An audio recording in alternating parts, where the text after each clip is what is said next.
படத்தோட ஆரம்பத்துல ஒருத்தன் ஒரு பொம்மையை தூக்கிக்கிட்டு வேகமா ஒரு கடைக்குள்ள நுழையறானா. அங்க இருக்கிற ஓனரோ என்னாச்சு தம்பி உடம்புல ஒரு ரத்தமா இருக்குன்னு கேட்கும் போது, இல்ல இது எதுவுமே என்னோட ரத்தம் கிடையாது, நீங்க இதை பத்தி கவலை பண்ணுங்கிற அவசியம் கிடையாது, முதல்ல இந்த ஒரு பொம்மை இதை நான் உங்க கடையில இருந்தா வாங்கினேன், என்னோட பசங்களுக்கு இந்த ஒரு பொம்மை பிடிக்கும் அப்படின்னு நான் நினைச்சேன், ஆனா கண்டிப்பா இந்த பொம்மை உங்களுக்கு பிடிக்காது, இதால பெரிய பிரச்சனை வர மாதிரி தான் தெரியுது, அதனால நீங்க திருப்பி ரிட்டர்ன் எடுத்துக்கங்கன்னு கேட்கும் போது, தம்பி அதான் இங்க எழுதி ஒட்டி இருக்கமே, இந்த இடத்துல நீ என்ன பொருட்கள் வாங்கினாலுமே அதை எங்களால ரிட்டர்ன் பண்ண முடியாது, இந்த பொம்மையும் சேர்த்திதான்னு சொல்ல, இல்ல இது சாதாரண பொம்மை கிடையாது, எனக்கு இது வேணாம் அப்படின்னு அவன் ரொம்ப பதறி போகிறத பார்த்து அந்த கடைக்காரரும், சரி நீ இவ்வளவு கம்பல் பண்றாங்கட்டி நான் வாங்கிக்கிறேன், ஆனா அந்த பொம்மையோட கை இந்த மாதிரி மேல தூக்கி நிக்காது, என்ன அந்த பொம்மை கீது நீ உடைச்சிட்டியா அதனாலதான் ரிட்டர்ன் பண்றேன்னு கேட்க, அந்த பொம்மையோட கை அந்த ட்ரம்ஸ் அடிக்கிறது இந்த எந்த விஷயத்தை பத்தி பேசாதீங்கன்னு சொல்லும் போது டக்குன்னு அந்த பொம்மை ஆட்டோமேட்டிக்கா அந்த ட்ரம்ஸ் அடிக்க ஆரம்பிக்கும். அந்த பொம்மையை கொடுக்க வந்தவன் பதறி போய் அப்படியே ஓரமா நிக்கும் போது ட்ரம்ஸ் அடிச்சு அடுத்த செகண்ட் இங்க என்னமோ நடக்க போதுன்னு அவங்களுக்கு தெரியுது. அந்த கடையில இருந்த ஒரு எலி ஒரு கயிறை கொறிச்சு விடும் போது அங்க ஒரு பொம்மையில இருக்கிற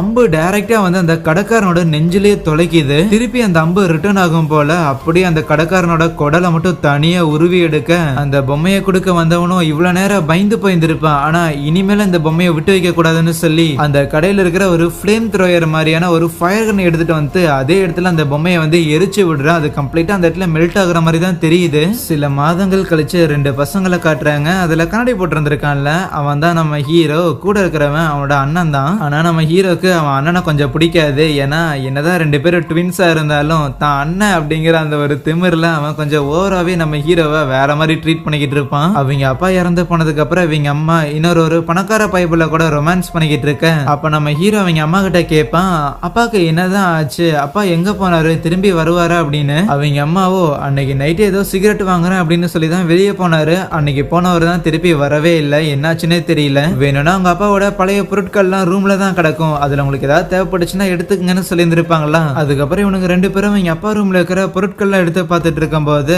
அப்பதான் அந்த ஒரு குரங்கு பொம்மையுமே கண்டுபிடிக்கிறாங்க. ஆனா இந்த பொம்மை ரொம்ப கேவலமா இருக்குது, இதை தூக்கி குப்பையில போட்டுடலான்னு அவங்க அண்ணன் சொல்லும் போது நம்ம ஹீரோ, இல்ல அது அப்பாவோட பொருள் இருந்தாலும் அதை பத்திரமா வச்சிருக்கணும்னு சொல்லுவானா, அந்தாலே நம்மளை விட்டுட்டு போயிட்டான், அவனோட பொருள் மட்டும் இருந்து என்ன பண்ண போகுதுன்னு சொல்லிட்டு அந்த பொம்மையோட கீயை திருக வேணா, அந்த பொம்மை சிரிக்கும் இருந்தாலும் ட்ரம்ஸ் வாசிக்காது, உடஞ்சு போச்சு போலன்னு சொல்லி நம்ம ஹீரோட தூக்கி போட்டு குப்பையில போட சொல்ல, இவங்க ரெண்டு பேரையும் பாத்துக்கிறதுக்காக ஒரு பேபி சிட்டரையுமே அரேஞ்ச் பண்ணியிருக்காங்க.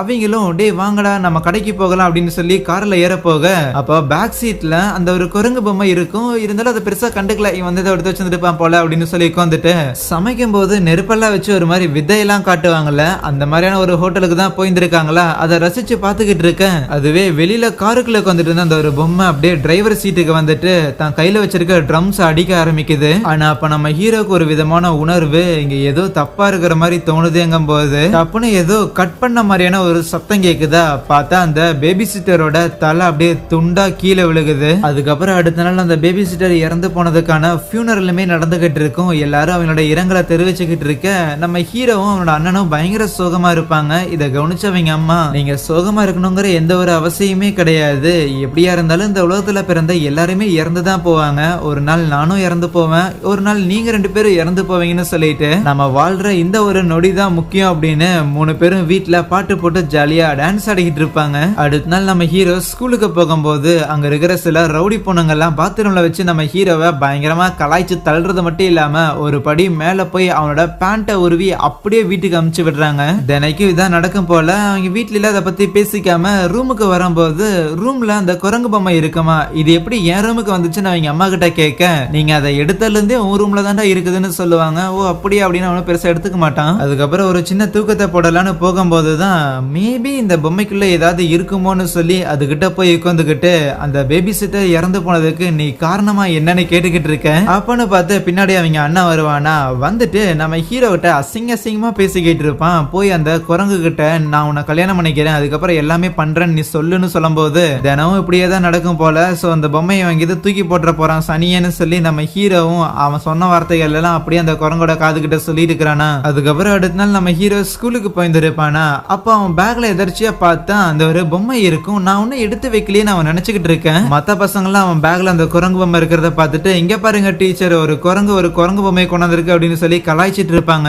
அதுக்கப்புறம் பிரேக்ல அவன் ஃப்ரெண்ட்ஸ் கூட உட்காந்து பேசிட்டு இருக்கும் போது அப்ப அங்க வந்து ரவுடி பொண்ணுங்கெல்லாம் வாழைப்படத்துல எடுத்துட்டு வந்து அவன் மூஞ்சில பயங்கரமா அப்பி விட்டுறாங்களா. செம்ம கடுப்புல நம்ம ஹீரோ வீட்டுக்கு வர வரான். வந்தவன் நேரா அந்த பொம்மை கிட்ட போயிட்டு நடக்கிறது எல்லாத்தையும் நீ பாத்துக்கிட்டு தானே இருக்கிற, கண்டிப்பா உன்னால கொலை பண்ண முடியும்னு எனக்கு தெரியும், உன்னால முடிஞ்சிச்சு அப்படின்னா முதல்ல எங்க அண்ணனை வந்து கொலை பண்ணிரு அப்படின்னு சொல்லிட்டு அந்த சாவியை வந்து திருவி விடுவானா. அந்த குரங்கும் ட்ரம்ஸை போட்டு தட்ட ஆரம்பிக்குமா. கரெக்டா அவங்க அண்ணனும் வீட்டுக்கு வந்துருவான். அவனுக்கு தான் ஏதோ ஒண்ணு நடக்குமோ அப்படின்னு பாத்துக்கிட்டு இருக்கும் போது பார்த்தா அங்க வேலை பார்த்துட்டு இருந்தா அவங்க அம்மாவோட கண்ணு காதுல இருந்தெல்லாம் ரத்தம் வந்து அவங்க அங்க இறந்து போயிருவாங்க. அடுத்த நாள் அவங்க அம்மாவுக்கு இறுதி சடங்குலாம் நடந்துகிட்டு இருக்கும் போது ஹீரோவும் அவங்க அண்ணனும் சின்ன பசங்க தானே, சோ அதனால அவங்க அம்மாவோட சிஸ்டர் ஒருத்தங்க அவங்களும் அவங்களோட ஹஸ்பண்ட் தான் இனிமேல் நம்ம ஹீரோஸா பாத்துக்க போறாங்க. ஆனா அவங்க அம்மா இறந்து போனதுக்கு இந்த பொம்மை தான் காரணம் அப்படின்னு நம்ம ஹீரோக்கு ரொம்ப நல்லா தெரியும். அவன் யார சொல்றானோ அதை ஒன்னும் இந்த பொம்மை கொலை பண்ணல, அந்த பொம்மைக்கு யார கொலை பண்ணணும்னு தோணுதோ அவங்கள மட்டும் தான் கொலை பண்ணுது. சோ இந்த பொம்மை யாரு கைக்கு கிடைக்க கூடாதுன்னு அதை ஒரு புட்டியில போட்டு லாக் பண்ணி வச்சு ஓரமா போய் உட்காந்துகிட்டு இருக்க அவங்க சித்தப்பா வந்து நம்ம ஹீரோக்கு ஆறுதல் சொல்றாங்க. அன்னைக்கு நைட்டு அவங்க அண்ணன் நல்லா தூங்கிக்கிட்டு இருக்கும் போது நம்ம ஹீரோ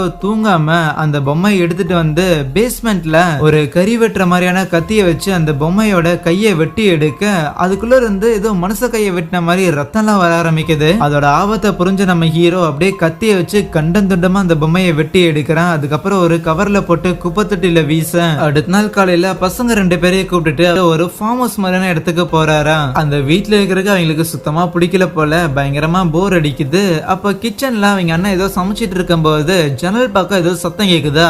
பார்த்தா அது அந்த குரங்கு பொம்மையா இருக்கும். அதை பார்த்துட்டு அப்படியே திரும்பினா உள்ள அந்த பொம்மை இருக்கும். அவனுக்கு ஒண்ணுமே புரியல. எடுத்துட்டு போய் நேரம் அவன் தம்பி கிட்ட காமிச்சா, டே இது எப்படா இங்க வந்துச்சுன்னு சொல்லி அவனுக்கும் ஷாக்கு. நான் இதை கண்டம் தண்டமா வெட்டி தூக்கி போட்டேன்டான்னு. சோ அப்பதான் அந்த பேபி சிட்டர் இறந்து போனதுக்கு இந்த ஒரு பொம்மை தான் காரணமா இருக்குமோன்னு எனக்கு தோணுது அப்படின்லாம் நம்ம ஹீரோ அவங்க அண்ணன்ட்ட எல்லா விஷயத்தையும் சொல்லுவானா. அவங்க அண்ணன் தான் லைட்டா கோளாராச்சு. ஓ அப்படின்னா உண்மையாலே இந்த பொம்மைக்கு ஏதாவது மேஜிக்கல் பவர்ஸ் இருக்கா என்ன, வாங்க நம்ம அதை டெஸ்ட் பண்ணிடலாம் அப்படின்னு சொல்லி அந்த பொம்மைக்கு கீ கொடுப்பானா. அவ்வளவுதான். வீட்டுக்கு வெளியில அவங்க சித்தப்பா நிம்மதியா தூங்கிட்டு இருக்கும் போது ஏகப்பட்ட குதிரைகள் ஓடி வந்து அவர் மேலேயே மிதிச்சு அதே இடத்துல அவரை சாகடிச்சிரும். உண்மையாலே இந்த பொம்மை ஆபத்தானதுதான்னு சொல்லிட்டு ஒரு ட்ரம்முக்குள்ள அந்த ஒரு பொம்மையை போட்டு அந்த ட்ரம்மை செயினை வச்சு கட்டி அதுக்கப்புறம் அதே ஊர்ல இருக்கிற ஒரு பாலடைஞ்ச கிணறு ஒண்ணு இருக்கும் அதுக்குள்ள தூக்கி போட்டுறாங்க. இனி என்னன்னாலும் இது வெளியே வராதுன்னு. இப்ப அப்படியே ஒரு 25 வருஷம் கழிச்சு காட்டுறாங்க.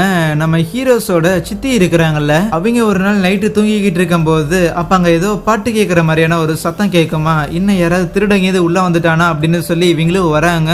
மெயின் டோர் நீக்கின்னு இருக்கு. பேஸ்மெண்ட்ல இருந்தா சத்தமும் வருது. யாராவது இருக்கிறாங்களா என்னன்னு சொல்லி இவங்களும் மெதுவா இறங்கிக்கிட்டு இருக்கு. அப்ப படிக்கட்டு உடஞ்சு கீழே விழுந்துடுறாங்களா. அங்க இருக்கிற கண்ணாடி பீசஸ் எல்லாம் அவங்களோட மூஞ்சிலே ஏறிடுது. அவங்க டிஞ்சரை எடுத்து மூஞ்சில வச்சிட்டு இருக்க அப்ப திடீர்னு கேஸோட ஸ்மெல் வருதா. எங்கிருந்து வருதுன்னு சொல்லி அடுப்புல இருக்கிற ஒவ்வொரு பர்னரா அவங்க மோந்து பார்த்துட்டு இருக்கேன். டக்குன்னு ஒரு பர்னர் எரியுமா. அவங்க மூஞ்சில டிஞ்சர் வச்சிருந்திருக்காங்களே, சோ மொத்தமா அவங்க தலையே எரிய ஆரம்பிச்சிருது. பதட்டத்துல வெளியில வேகமா ஓடி வர இருக்கிற ஒரு போர்டு மேல தலை கொண்டு போய் சொருகி இறந்துடுறாங்க. நம்ம ஹீரோ ஒரு இடத்துல வேலை பார்த்துட்டு இருக்கிறான். அவனுக்கு மேரேஜுமே ஆயிருச்சு, ஒரு பையன் கூட இருக்கிறான். ஆனா இப்ப நம்ம ஹீரோவோட ஒய்ஃபுக்கு அவன் கூட வாழ்றதுக்கு சுத்தமா இன்ட்ரெஸ்ட் இல்ல.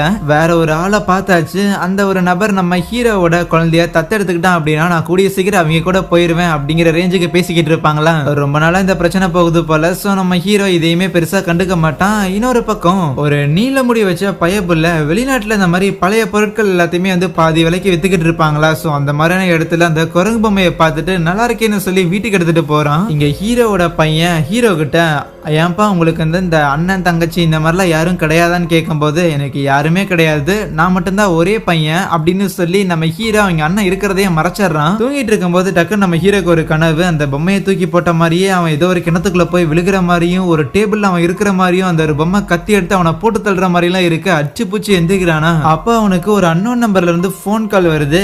யாருன்னு பார்த்தா அது அவங்க அண்ணனா இருக்கும். டேய் எங்கடா போன, இவ்வளவு வருஷமா ஆளே காணோன்னு சொல்லி நம்ம ஹீரோ அந்த அளவுக்கு ரொம்ப ஆர்வமா இருக்க, அவனும் சித்தி இறந்து போயிட்டாங்களாமா கேள்விப்பட்டேன்னு ஒரு குண்டை தூக்கி போடுவானா. எப்படான்னு கேட்டா, நாம அன்னைக்கு வீட்டை விட்டு வந்தோம்ல அந்த நாளே கொடூரமா இறந்துருக்காங்களாமா, இதுக்கும் அந்த பொம்மை தான் காரணமா இருக்கும். ஆனா நாம தான் கீழே திருகவே இல்லையே, அப்படி இருக்கும்போது எப்படி பாசிபிள்னு நம்ம ஹீரோ அதை நம்பலையா. நீ நம்பாட்டி போ, அதை பத்தி எனக்கு கவலை கிடையாது. ஆனா அந்த குரங்கு பொம்மை எப்படி கொலை பண்ணுதுங்கிற அந்த ஒரு பேட்டர்னை நான் கண்டுபிடிச்சிருக்கேன். அந்த பொம்மை கொலை பண்ண ஆரம்பிச்சதுன்னா அதோட வம்சத்துல இருக்கிற எல்லாரையுமே கொலை பண்ணிடும். அம்மாவை, அவங்களோட அக்காவை, ஹஸ்பண்ட, அதுக்கப்புறம் உன்னை என்ன கடைசியா உன் பையனையும் சேர்த்திதான். சொன்னா கேள்றா, நம்ம அதை தடுத்து நிறுத்தி ஆகணும், நம்ம ஆபத்துல இருக்கிறோம்னு சொல்ல போராடி அப்படின்னு சொல்லி நம்ம ஹீரோ போனை கட் பண்ணிடுவானா. ஒரு ஹோட்டல்ல தான் தங்கி இருந்திருப்பாங்க. போன் பேசிக்கிட்டே நம்ம ஹீரோ வெளியே வந்திருப்பானா. அங்க இருக்கிற ஒரு ஸ்விம்மிங் பூல்ல ஒரு பொண்ணு குளிக்கலான்னு போகும்போது தண்ணியில கரண்ட் ஷாக் அடிச்சு அந்த பொண்ணு நம்ம ஹீரோவோட கண்ணு முன்னாடியே இறந்து போக பார்த்து பதறி போய் வேகமா தூங்கிட்டு இருக்கிற அவனோட பையனை எழுப்பி வெளியில ஒரு பொண்ணு இறந்து போயிருந்திருக்கா, இல்ல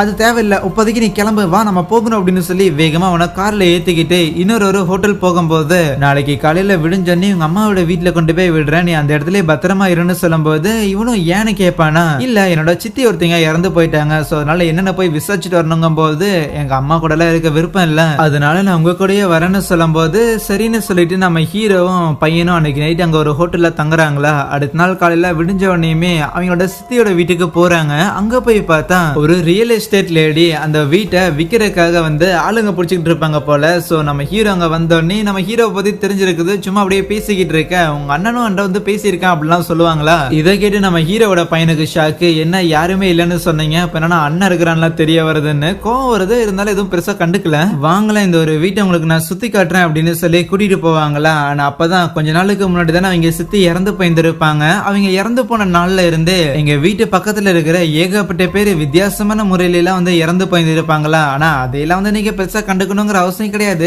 சும்மா அதெல்லாம் நடக்குது அப்படின்னு நான் சொன்னேன். இருந்தாலும் வீடு எவ்வளவு அருமையா இருக்குதுல, வாங்க நம்ம இதை பார்ப்போம் அப்படின்னு சொல்லிட்டு இருக்கிற இடம் எல்லாத்தையும் வந்து சுத்தி காமிச்சுக்கிட்டு இருக்க. அதுக்கப்புறம் ஒரு பர்டிகுலர் டோரை நீக்கிறதுக்காக போவாங்களா, அதை அவங்களால நீக்க முடியாது. நம்ம ஹீரோவும் நீக்க முடியலன்னா விட்டுருங்க, நம்ம ரொம்ப ஸ்ட்ரெயின் பண்ண வேண்டாம்னு சொல்ல, அதெல்லாம் இருக்கட்டும்பா ஃபுல்லா காமிச்சிடுறேன்னு சொல்லி நீக்குவாங்களா. உள்ள ஏதோ ஷார்ட் கன் இருந்திருக்கும் போல, அவங்க கதவு நீக்கின வேகத்துல அது ட்ரிகர் ஆகி அந்த லேடி அதே இடத்துல போட்டு தெரியுது. அவ்வளவுதான், அந்த லேடி இறந்து போயிருந்திருக்காங்களா. சோ இன்வெஸ்டிகேட் பண்றதுக்காக அந்த இடத்துல போலீஸ் எல்லாம் வந்திருக்காங்க. கூடவே பக்கத்துல இருக்கிற மக்கள் எல்லாம் அங்க கூடி இருந்திருக்க.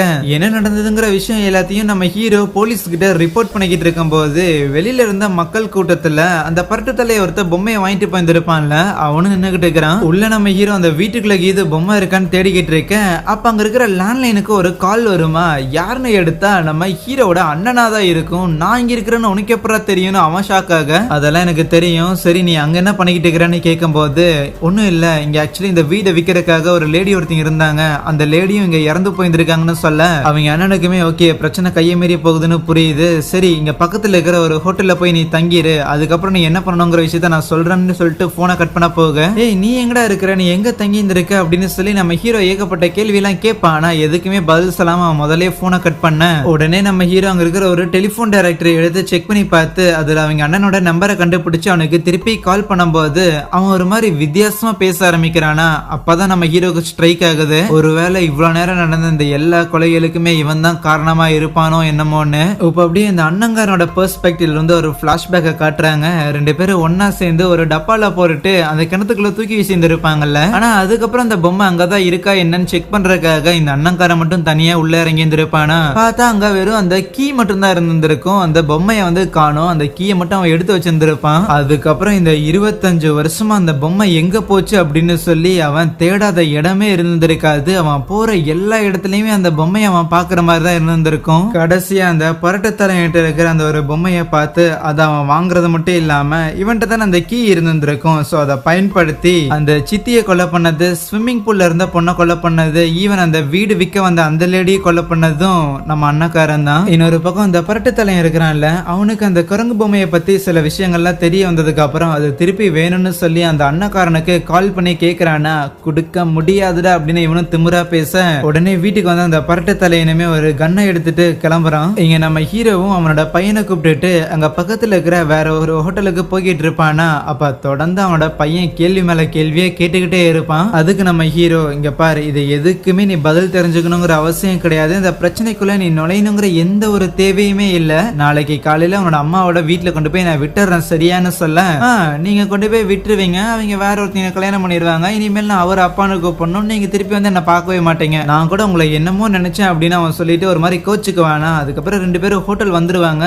அப்போ நம்ம ஹீரோவோட அண்ணன் இருந்து கால் வரும். காலை எடுத்தோன்னுமே நம்ம ஹீரோ, டே சும்மா இருறா, எதுக்குட தேவையில்லாம அந்த கீயை வச்சு இப்படி திருகிட்டு இருக்கிற, பாரு ஏகப்பட்ட பேர் அப்பாவி மக்கள் எல்லாரும் இறந்து போறாங்க அப்படின்னு சொல்லும் போது, நீ இந்த அளவுக்கு கெஞ்சி கேக்குறங்காட்டி சரி அந்த சாவியை நான் திருகிறத நிறுத்திடுறேன், ஆனா அதுக்கு பதிலா நீ உன்னோட பையனை என்கிட்ட கூட்டிட்டு வரணும், அவன் இனிமேல் அந்த சாவியை திருக ஆரம்பிக்கணும், ஏன்னா யார் அந்த சாவியை திருகுறாங்களோ அவங்கள அந்த பொம்மை எதுவுமே பண்ணாது, அது மத்தவங்கள தான் வந்து கொலை பண்ணிக்கிட்டு இருக்கும். இன் சம் கேசஸ் உன்னோட பையனை நீ கொண்டு வர மாட்டேன்னு நீ சொன்னே வையன், நானும் இந்த சாவியை திருகிறத எக்காரணம் கொண்டு நிறுத்தவே மாட்டேன், உன்னோட பையனும் இறந்து போவான் அப்படின்னு சொல்லி மிரட்ட ஆரம்பிக்கிறான். இப்ப அந்த சைக்கோ என்னதாண்டா பண்ண காத்திருக்கான்னு சொல்லிட்டு நம்ம ஹீரோக்கு ஒண்ணுமே புரியாம குழம்பி இருக்கு. அப்ப திடீர்னு உள்ள அந்த பரட்டத்தலை இருக்கிறான்ல அவன் கன் எடுத்துட்டு வந்துட்டு நம்ம ஹீரோவையும் அவனோட பையனையும் ஒரு கார்ல கடத்திட்டு ஒரு இடத்துக்கு கூட்டிட்டு வரானா எங்களையாண்டா கடத்திட்டு வரேன்னு கேட்க உன் அண்ணங்கிட்ட தான் எனக்கு தேவைப்படுற ஒரு குரங்கு பொம்மை இருக்குது மரியாதையா அதை போய் எடுத்துட்டு வா டே சின்ன பையா உன்னோட பெரியப்பா கிட்ட அந்த பொம்மை இருக்குது இதோ அங்க இருக்கு பத்தியா அதான் அவனோட வீடு உள்ள போய் எடுத்துட்டு வரையா இல்லனா உங்க அப்பனோட தலை செதறட்டுமான்னு சொல்ல இல்ல வேணாம் அது ஒரு ஈவில் பொம்மை அப்படின்னு நம்ம ஹீரோ எவ்வளவோ சொல்லி பார்ப்பான் பட் வேற வழி இல்லாம அவனோட பையன் அந்த பொம்மை எடுக்கிறதுக்காக உள்ள போக அங்க உள்ள பார்த்தா அந்த அண்ணக்காரனும் அந்த பொம்மை கிட்ட பேசிக்கிட்டு இருப்பான் நான் யார சொல்றனோ அவங்கள மட்டும் தான் நீ கொலை பண்ணணும் வேற யாரையும் நீ கொலை பண்ணக்கூடாது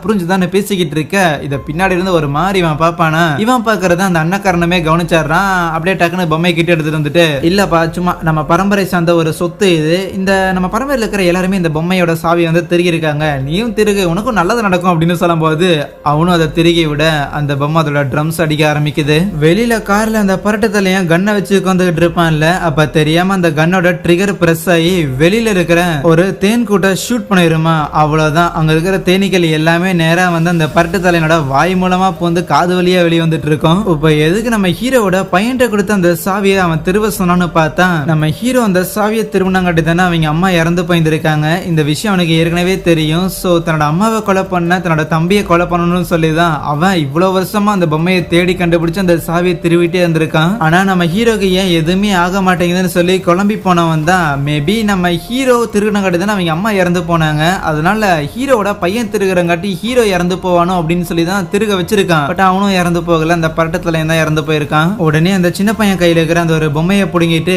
நான் என் தம்பியை தானே கொலை பண்ண சொன்னேன் உனக்கு கொஞ்சமாவது அறிவு இருக்கா என்ன அப்படின்னு சொல்லி அதை திட்டிக்கிட்டே இருப்பானா அப்ப டக்குன்னு அந்த பொம்மைக்கு கோவம் வந்துடும் போல அப்படியே எந்திரிச்சுக்கு வந்துட்டு போட்டு அந்த ட்ரம்மை பயங்கர வேகமா தட்டிக்கிட்டு இருக்க ஏதோ ஒரு பிரச்சனை அப்படின்னு அந்த அண்ணக்கணக்கு ரொம்ப நல்லா புரியுது உடனே இவங்க இருக்கிற இடத்த சுத்தி ஏகப்பட்ட பேர் அலற மாதிரியான சத்தங்கள் கேக்குது சோ நிறைய பேர் இறந்துகிட்டு இருக்கிறாங்க அப்ப கரெக்டா நம்ம ஹீரோவும் உள்ள வரும்போது அப்பதான் அண்ணக்காரன் ஒத்துக்கிறான் சின்ன வயசுல நீ தானே அம்மாவை கொலை பண்ண அதனாலதான் உன்னை நான் கொலை பண்றதுக்காக முயற்சி பண்றேன்னு அதுக்கு நம்ம ஹீரோவுமே இங்க பாரு நான் அது சின்ன பையன் அதை திருகுனா அம்மா இறந்து போவாங்கன்னு எனக்கு தெரிஞ்சதுதான் நான் என்ன திருடிக்க போறேன் அது வந்து ஒரு ஆக்சிடென்ட் இதெல்லாமே தெரியாம தான் நடந்துச்சு வா நம்ம முதல்ல இங்க இருந்து எஸ்கேப் ஆகணும் அப்படிங்கும் போது அவங்க அண்ணனும் சரின்னு சொல்லிட்டு அங்க இருந்து கிளம்பலான்னு பார்க்க அதுக்குள்ள அந்த பொம்மை அங்க இருக்கிற ஒரு பீரங்கியை ஆப்ரேட் பண்ணி விடும் போது உள்ள இருந்து வந்த குண்டு அவங்க அண்ணனை அதே இடத்துல சாகடிச்சிடும் அதுக்கப்புறம் அடுத்த நாள் காலையில நம்ம ஹீரோ அவனோட பையனை கூட்டிட்டு வந்துகிட்டு இருக்கும் போது ஊருக்குள்ள ஏகப்பட்ட பேர் இறந்து போயிருந்திருக்காங்களா அப்ப ரோட்ல ஏதோ ஒரு ஆன்மா குதிரையை வச்சுட்டு வந்து இவங்கள பார்த்துட்டு போகும் பிளஸ் அந்த ஒரு குரங்கு பொம்மையுமே இவங்களோட சீட்ல தான் இருக்குதா